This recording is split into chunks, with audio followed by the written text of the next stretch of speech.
West Indies Cricket, Caribbean Cricket Podcast. West Indies Cricket, Caribbean Cricket Podcast.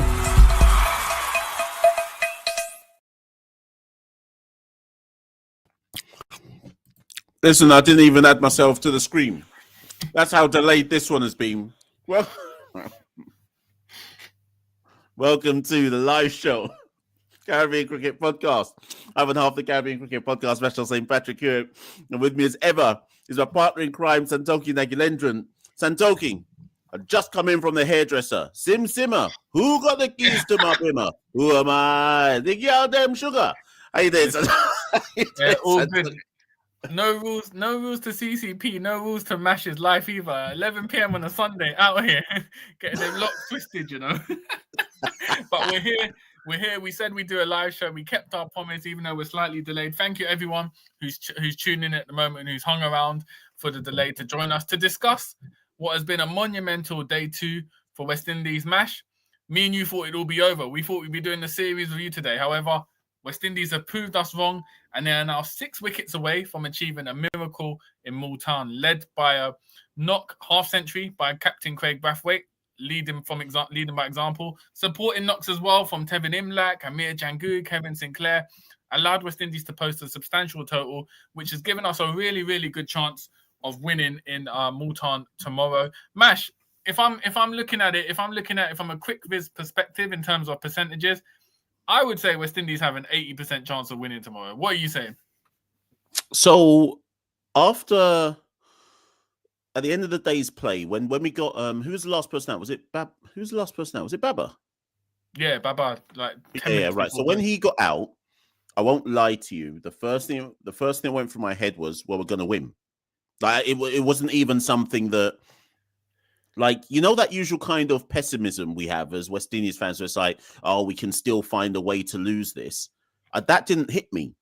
As soon as Babar Azam was out, I was like, well, of course we're going to win this now. Wait, hold on. You text me saying, sure, saw Shakil and Rizwan were the key. Yeah. Yeah, I did. But it's the reason why I've changed my mind is because of the timing of Babar's dismissal. Yeah. If it was a case of, like, if Babar had got through to the end of the day and Pakistan started again at, I don't know, 70-something for free, with Sword and Rizwan to come, and who's the other guy? Salman Aga or whatever, I'd have been like, they can still do this. I'm not one of those, I'm not a Babar convert in so much as this Downbad version of Babar isn't the GOAT Babar, right? So when he got out, it was more the psychological impact for me rather than, oh, he's the guy who was going to get the runs. It's just Pakistan media, fans, players all seem to feed off him. And so I don't know, I just felt a psychological shift, and I was like, yeah, we're going to spin these men out tomorrow. Famous last words, but put it this way, I'm expecting victory. I'm expecting victory within 2 hours of the game. I think the key is going to be the night watchman, Kashif Ali. I think we need to get him out early within the first 5 overs, because we've seen it time and time again with West Indies. We can let the game come out of our hands. And so Kashif Ali, even though he's a night watchman, if he puts together, 20, 30 runs, that's crucial. And then obviously Sword, Shakil and Rizwan, the match is basically in their hands. If they can put together a big partnership, Pakistan can win. If we get one of them out, we know Pakistan's tail end are like a classic tail end. They can't put runs together. I think once we get Rizwan or Shakil out, we'll rip through the tail end with Moti, Warwick and Sinclair. So I think the key is going to be getting one of those big wickets. And I also think it's very unlikely Rizwan and Shakil can put together. They'd have to put together like 120-run partnership on this pitch. I don't know if they'd be able to. Which, to be fair, it's not beyond them. So I think we should be balanced and say it's not beyond them, but I'm not expecting it. Yeah, it's not beyond them, but it's it's the whole psychology of it being a 4th innings and the pressure as well. I think that's going to be a lot. But Mash, let's take it to the top. So West Indies started the day. I think it's fair to say me, you, and probably 99% of West Indian fan base didn't have much expectations for what we were going to see from them after day 1, the spinning minefield. However, we saw Craig Brathwaite come out again, attacking, scoring a runner ball. He hit a 6 within the first 5 overs. He really came out and attacked the the Pakistani spinners. And I think what was crucial was not only that mindset and that he cast his fear aside, it also forced the Pakistanis to make changes, and their line and lengths were completely off. They bowled a lot leg side. Their fielding placements, they didn't know where he was going for the boundaries, and it kind of caused some small amount of chaos. And just that ripple effect, obviously Mikhail Louis went early, but we saw it inspired a bit of confidence in Amir Jangu. He started playing a bit of aggressively, and it kind of shows you Craig Brathwaite was the only one to score a half-century, a substantial knock, but just having some sort of contributions from 3 or 4 batters allowed us to post a decent total 244. So credit to Brathwaite. He's obviously come under a lot of pressure. You felt like this innings he was probably feeling was his test career could be on the line, especially with Darren Sammy coming in, and he really lived up to that pressure by scoring that half-century at an aggressive pace, which we know doesn't come naturally to him. Jamal Warrican, after the day's play, spoke to Ian Bishop and said Craig Brathwaite really inspired them by giving them a speech in the morning saying, if we get 170 run lead or more, we're going to win this game. So he kind of led by example. And so it's a credit, firstly, Mash, to Brathwaite and his performance today. Yeah, so I'm gonna upset all the uncles here, because there has been a groundswell of social media. I don't know if it's expanded into some of the regional media as well. It probably has, but there's definitely been a groundswell of social media activity and noise around Craig Brathwaite's position. Now, first things first, Craig is allowed to come under scrutiny like every other player. Okay, I think you and I have been at pains to point out that all of this noise of drop Craig, do this, do that, we've always said from day one, there is no one in the region who can replace Craig Brathwaite. Well, or certainly no one who you could expect to come in and produce what he has produced on the biggest stage. Certainly not now. Now, my argument to the uncles is quite simple. Craig comes under criticism for his captaincy. He comes under criticism every time he doesn't score a 50. He's a down bad captain. He's not leading from the front. He's in atrocious form. And some of that can be true, right? But all I want answered is this, Santokie. Craig was the down bad captain when we won in Australia. Craig could well be the down bad captain who's going to win in Pakistan. Neither one of those things have we done under so much other allegedly better captains. So which one is it, people? Is Craig Brathwaite a bad captain, or is Craig Brathwaite a good captain? Or perhaps is it just that he's the scapegoat for some people? He's the person that people need to choose because you can't pick anybody else in the squad. They've run Josh out the side now. So there's legitimately nobody else to now pick to be the scapegoat because all the other players have got about 10 tests between them. So I just think this is the culmination of trying to find someone to blame the performances on. Most obvious person to blame it on is Craig. So now he's got a 50 and now we stand on the brink of a historic win in Pakistan. What is it now? Craig Brathwaite, Santokie, is this generation's Viv Richards. Whether people like it or not, and I know they hate it when I say it, but it's this generation's, that speaks to the down bad standards, but he is this generation's Viv Richards. Make of that what you want. But when he finally stands down, Santokie, he's going to be able to say, my team went to Australia and won. My team went to Bangladesh and swiped them 2-0. My team beat England at home 1-0. And if he wins tomorrow, my team went to Pakistan and got a win. I don't know, Santokie. Maybe we have to start giving this guy some props. Yeah, I think you're right there. I think the problem is we've cussed out, as a fan base, we've cussed out so many players in the West Indies side and they've all come and gone. There's basically been no one else to cuss out. So Brathwaite has taken it. But obviously, like you said, he's up for scrutiny. His performances haven't been what we know it in the past year or even 2 years. But like you said, it's his captaincy record in the context of West Indies as a side. Not many captains can say, at least this millennium, can say they've achieved the amount of wins he has, particularly away. And it obviously has something to do with his captaincy. And what Jamal Warrican said, the fact that, I think because Brathwaite's a soft-spoken guy, I think people take that for he must not have some sort of authority kind of thing. But you can see within the players, he does have that authority, and he does manage to get the best out of them. He convinced, Shamar Joseph with a broken toe, to give a performance of a lifetime at the Gabba. We've seen what he's kind of rallied the players today in Multan, and as you said, we're on the brink of a historic win. So I think props and shout outs to Craig Brathwaite, and it'll be interesting to see if we do, regardless of whether we win tomorrow or not, actually, will Sammy want to keep Brathwaite as captain because of the asset he is? Or will it be a case of Brathwaite saying, you know what, I've had enough. I've had four years at this. I'm going to throw it in, because it'd be interesting to see how that dynamic goes in his long-term future as a captain for the West Indies Test side. But yeah, Mash, I also mentioned as well at the top of the show. So Jangu as well. We know a lot of pressure, not in the context of the other batters because it's his debut, but to have a duck in your first innings, you don't want to have a golden duck and go out again. So he was under a lot of pressure. He scored a 30 at a rapid rate as well. So credit to Jangu and Imlak as well. Imlak came in 35 or 57. Kevin Sinclair 28.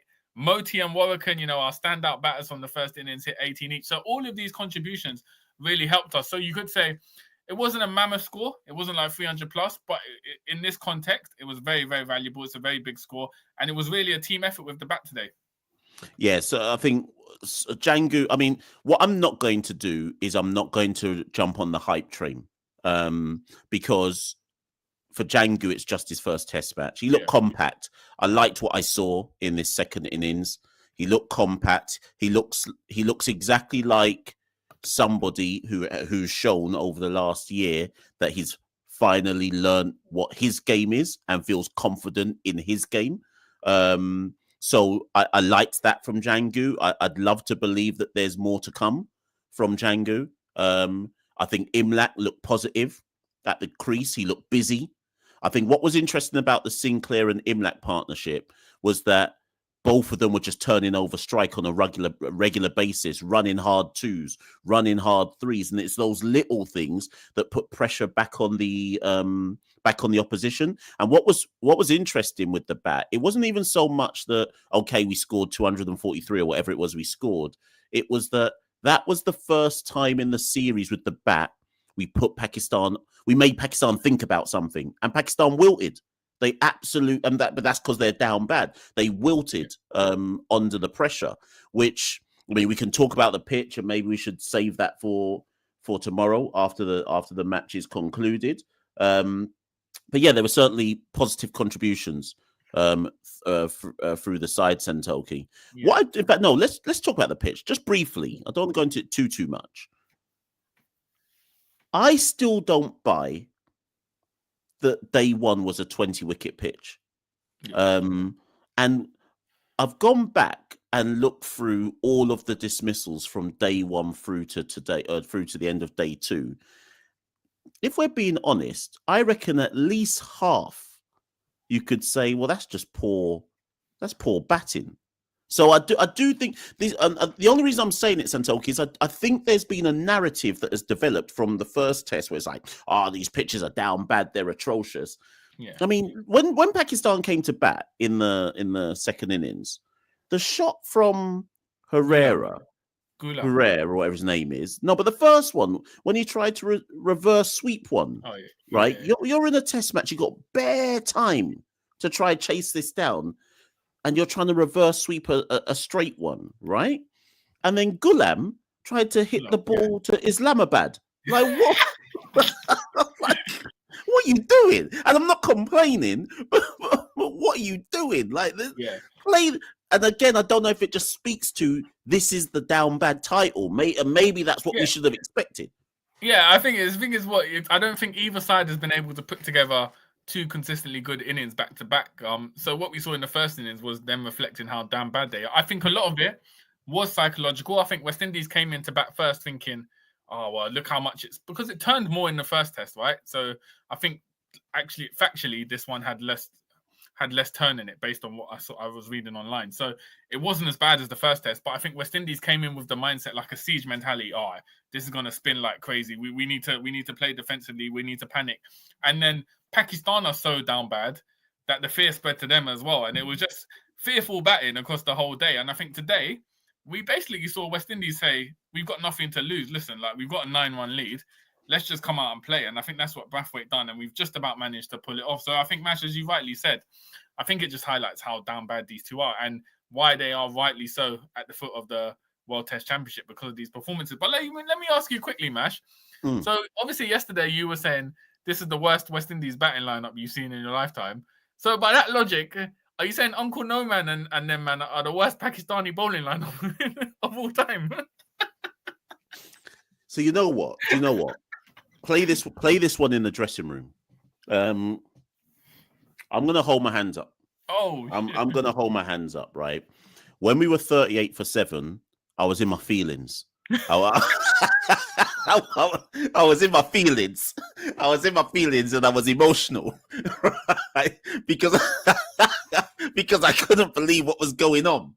But on one hand, though, I will defend myself and say that statistically and on paper, remember, because Santokie, I'm an uncle now. This is this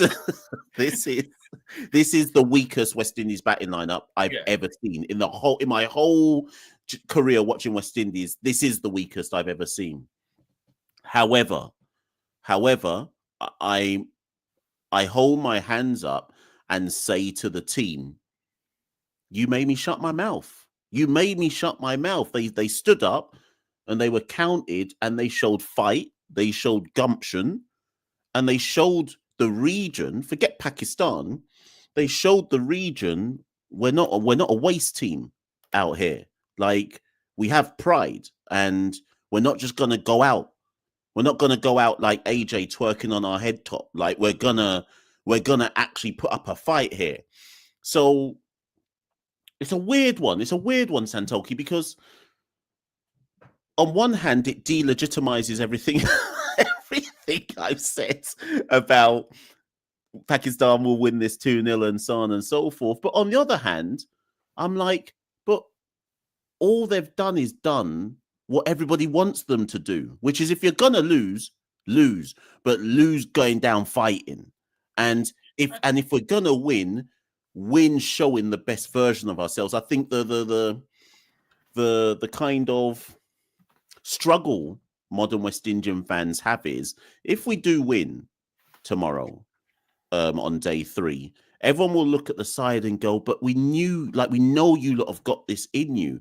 How comes you can't show it more often? That's the struggle. That's the struggle. And we saw what happened last year. Went to Australia, laying them man down, and then just couldn't win again for the rest of the year till Bangladesh turned up. So I guess the issue will be, if we win tomorrow, there's going to be all this expectation will be put on the side. I'm guaranteeing you, Santokie, that's what's going to happen. How many articles are we going to read, right, in the UK? How Cricinfo will do one, CricBuzz will do one, Every uncle over the age of 55 will write one saying, oh, it's so great to see West Indies back. It's so great for the world game. The game needs a strong West. This is what's going to happen if we win tomorrow. And then our next encounter will be Australia in 3 tests. Yeah. Do you see what I mean? So we rally behind them, and it's so great to see them perform. And I hope this gives them the confidence, but I don't want to overburden them. Yeah. I think the pattern we've seen with West Indies are, when there's a cuss-out and their backs are against the wall, they produce a match-winning performance. They just aren't able to do that across the year or consistently. At the Gabba, it was similar circumstances. Everyone was expecting Australia. It was a relatively small chase Australia had to do. Shamar Joseph broke his toe. Everyone was saying, Australia's going to win this 2-0. We move on. So it was like backs against the wall mentality, siege mentality. And I think that reflected in the fact that Brathwaite uncharacteristically did the bicep speech. You could tell that he was getting emotional about a lot of things that were said about him. This time as well, the West Indies players would have seen, the scrutiny from the region. I mean, a few of the players follow us on social media, like the CCP page, so they would have seen comments being made about them not being able to perform well in Pakistan and people writing it off as a 2-0. So again, they've kind of lived up to that expectation of, when their backs are against the wall, when people don't give them a chance, they manage to produce that performance. But weren't able to produce this on a consistent way. So Ava Nash, obviously the analyst, for those of you who haven't seen the episode, we've done an interview of him, go check that on our channel, says, don't underestimate how bad the pitch is. The ball has turned, inconsistency and bounce more than the first test. Very difficult to bat on. Guys played positively. If you're not proactive, you are gone. And obviously Craig Brathwaite got that message, played proactively, and it's paid off. Yeah, for real. So I think maybe I want this one to just be a positive one. So I don't want to really cover anything, but I feel like we should at the same time, because otherwise we're not being true to ourselves. Couple people. Comment up. What, Marcelo? Let me put Marcelo. Go on. Then I'm waiting for the side-by-side photo of Walker and Moti compared to Gibbs and Ramadan. So we've already had the Fab Five. We've had, remember when Roston Chase put a picture up with him and Carl Mayers and said the new Haynes and Greenwich? Yeah. I've never forgotten that one. I've never ever forgotten that one. So he said those little pals of mine, Walker and Moti, new Gibbs and Ramadan out here when they spin us to a win in Multan. But Mash, as you were saying, you're trying to keep it positive, but. And I think it's something we should, what I'm about to say, I think we should return to it at the end of the test match. But it's not been a good time for Machel Louis. So I was looking at actually. Now he's played 9 tests. He scored 11 runs in this test. So his average now will be 19.8, which is moving towards that Casey Carty level of 17, where Casey Carty was dropped. It's not looking good for Machel Louis. He hasn't looked confident at all on this tour. But then, like we've always said, Mash, he was so inexperienced. Yeah, 388 people. You men are staying up till these hours and you're not even liking it. Mash, we ran out their hairdressers at 11 Do you know what I mean? I was trying to be fresh in the hairdressers. I left hairdressers quick to come here. We're on 395 people in the live, and you lot are only giving us 50 likes. Now you lot doing us dirty, so man. I think when we do the series review or when we analyze this, we'll look at kind of what it means for the West Indies side. But I think that's a valid point, man. I think Louis' place is going to be questioned. Obviously, we've got a regional season coming up, which is going to be good for him because he'll be able to get game time for the Leeward Islands and hopefully regain his confidence with some runs. I don't think it's a case of Louis going to be discarded and we won't hear from him again. I think he's a talented batter. He was just thrown into a situation where he played 7 first-class games in his life. Suddenly he had to go to Lords and bat for West Indies, and then he's never been able to regroup after that. It's just been test after test after test. So, and going to Pakistan, where he would never have faced this amount of spin before, this amount of turn, it's always going to be tough for him, and that's been reflected. So, but it's been a down bad test for Louis at least. And who else are we looking at, Mash, in this side? I mean, technically, we got to the thing is, it's because it's about how much do we use the pitch as an excuse to say, oh, that's why people weren't able to score runs. But then Craig applied himself today and got a 50. Django looked compact for his 30. Imlat looked solid for his busy for his 31. So it's not like I'm saying I expected 50s, but I don't think it should be too much of a stretch to look at batters and say, give me a young 25. If you see what I mean. And then we can mitigate and say, well, boy, the pitch, there was always going to be a ball with your name on it. But a young 25 is a contribution where basically 180 plays 170 on these type of wickets. And the thing about Pakistan, the reason why West Indies have been not better or all right, but one of the reasons why we've been competitive in this test is we've got a tail that can bat. Pakistan don't. So once you get down to the number 8, 9, 10 for Pakistan, it's basically curtains for them, right? So Pakistan's 1 to 6 have given like young 20s and 30s. They've given something, but their tail hasn't contributed anything. So you're looking at Hodge, you're looking at Athanase. I mean, Athanase got a 55, so his place is probably secure for the whole year. But you're looking at Hodge and you're like, well, you got a young 22. Is that enough? There's going to be either way. What I'm saying is this, Santokie, and I think this is right, and I think it's healthy coming out of this tour. And when Sammy takes over, it is right and it is healthy to say, can anybody in the domestic game put pressure on these guys? But also, these guys have to go back to domestic cricket, the ones who don't go on to play some T20 franchise stuff, and beat up on all the domestic guys. Because if you are genuinely the best, you now go back to the West Indies Championship. Have you seen the tagline that West Indies are using for that, by the way? Well, I saw the poster look like WrestleMania. Go look at the poster. They've put on it where legends are made. And take that down now, West Indies. Take that down. They said where legends are made. These times we ain't seen the batter. We ain't seen the batter in 25 years. And they're saying West Indies Championship. It's where legends are made, cuz. But on a serious one, our current, like the test batters need to now go back to the domestic champ and beat up on all these domestic bowlers to prove that they are the best of the best. If you catch my drift. Final thing, though, I just want to say before you say anything else, Santokie. Here's something.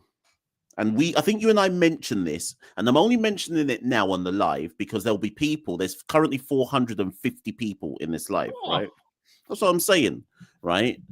Now, there'll be people in this live who didn't hear us discuss this a few weeks back, so I want to bring it up again. Let's just say, argument's sake, we win this test match, go home with a 1-1 draw. That means Andre Coley's record will read 1-1 in Australia, 1-1 in Pakistan. I'm not really counting the defeats, but let's include 1-1 at home versus Bangladesh. If you're Darren Sammy, you're under pressure to have to better that. I know. Ultimately, do you get where I'm coming from? Ultimately, Sammy's going to have as long a rope as he needs, right? Yeah. But it's a weird one in that. And do you remember I raised this to you a couple of weeks back or a month ago or something? I said, what happens if we actually get a result in Pakistan and Kohli comes home, he's getting open top bus parade because we got a win in Pakistan. And then we're like, oh yeah, but you've been removed now. Sammy's coming in. What's that saying then, Santokie? Yeah, it's an interesting one. I think because of Sammy's position as the white ball coach, I don't think he's under as much pressure as a test coach for whatever it is. But like you said, Mash, I think Kohli was unlucky. He got the 1-1 in Australia, then had to go away to England and then played South Africa, who have gone to make the World Test Championship final. But obviously the straw that broke the camel's back was the loss to Bangladesh. And obviously that was essentially what I feel like he paid for with his role. So yeah, it is going to be an interesting time, Mash, because we've done an episode on Sammy's future as the test coach. And we did say, obviously, 8 tests in the summer, 3 against Australia, 3 against New Zealand, 2 away against India. Realistically, Sammy could be 8-0, 8 losses. And then where would that leave us? Because we've essentially got rid of a coach who did produce results, just not consistently, for a coach who's kind of lost his way. But I guess that's all hypothetical, Mash. For all we know, we could go to Australia and Sammy could galvanize the side and inject them with a sort of new lease of life. So I guess that's a conversation we can have properly after the Australia series, once we've seen Sammy and the impact he's had on the test side. Just one final thing, I think we did see a few fielding slip up. So there was a drop yesterday, in the Pakistan chase, and then Moti as well dropped a caught and bowled. So that's something we need to work on, especially in the context of for tomorrow. I mean, especially in the context of Kemar Roach, 36 years old, giving it all in the first innings for that dive, which essentially caused him an injury, which is why he isn't bowling there. So shout out Kemar Roach. He's put his body on the line in this test. So hopefully West Indies can do him proud and wrap up the win in Multan tomorrow, which will be an iconic day, Mash. I tweeted it, and we had a few people support, a few people disagree. But I would say, in the context of us going to Pakistan, the side we've bought, and the fact we haven't won in Pakistan since 1990, this would arguably be a bigger win than what we did at the Gabba. So that's my view, but we'll have to wait and see what if we can get the win. Do you say bigger than the Gabba? Yeah, bigger than the Gabba.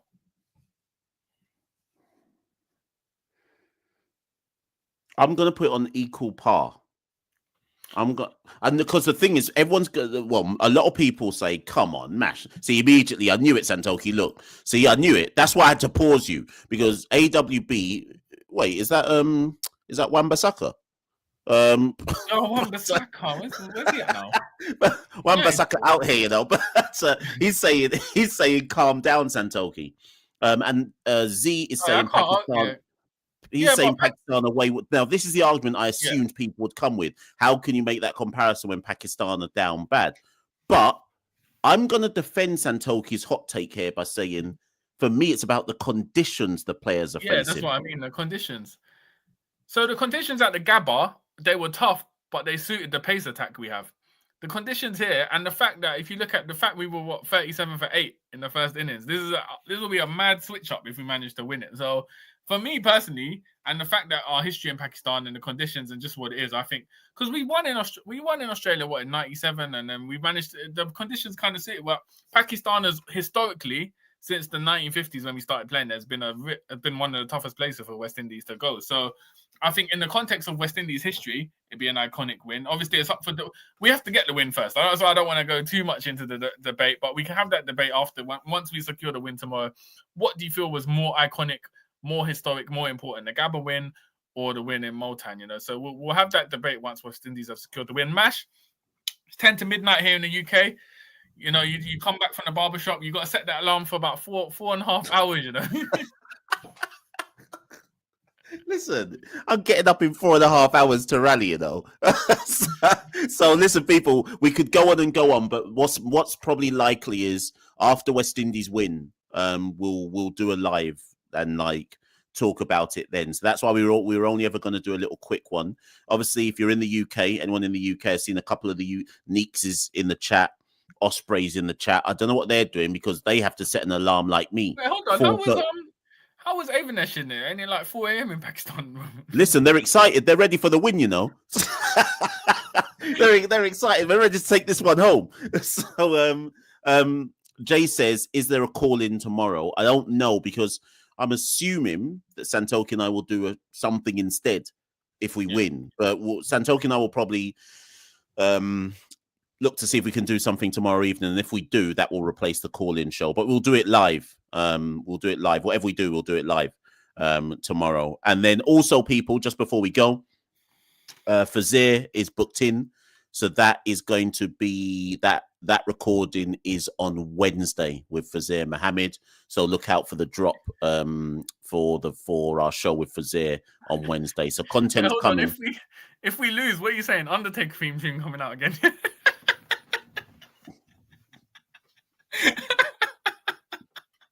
Yeah, people click on Caribbean Cricket Podcast, they'll just get a message. This page does no longer exist. Nah. Do you know how confident I am? Do you remember in the World Cup when we played USA and I said there is no way on earth we lose to USA under any circumstance? That's the level of confidence I'm going in with for this final day. We are going to whoop Pakistan. This is going to be over so quickly that I'm going to have time to get back into bed and have a nap before getting back up again to go to work. People, we got this one. We got this one, people. We're going to beat Pakistan. We're going to whoop that trick. We're going to whoop them. Man said we're gonna mash them up, you know. We're gonna mash them up.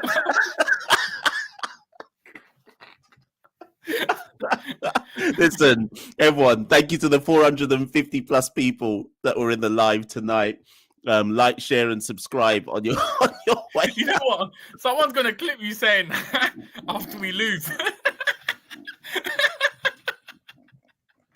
With footage of us losing the match, like getting licked down by Rizwan, and then they're gonna have you as the voiceover interjected. Someone's gonna make that a clip, fam.